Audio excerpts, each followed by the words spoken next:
High বন্ধুরা, তো চলে এসেছি আমি একটা নতুন ব্লগ ভিডিও নিয়ে। তো আজকে হলো বুধবারের সকালটা শুরু করলাম এরকমভাবে। তো আমি এখন রেডি হব, আর আজকে আমি এই ড্রেসটা পরে নিয়েছি, সেটাই তোমাদের দেখাচ্ছিলাম।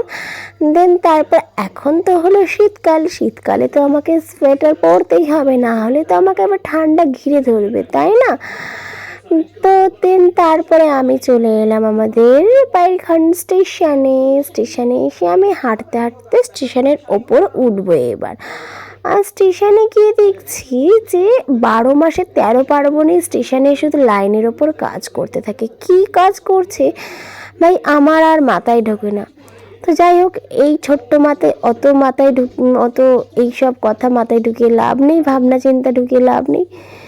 দেন তারপরে আমি উঠে গেলাম ট্রেনে এই বেবিটাকে দেখছিলাম। একটু জানি না কেন দেখছিলাম, তো একটু ভাবলাম পুচুক করে একটু ভিডিও করে নিই।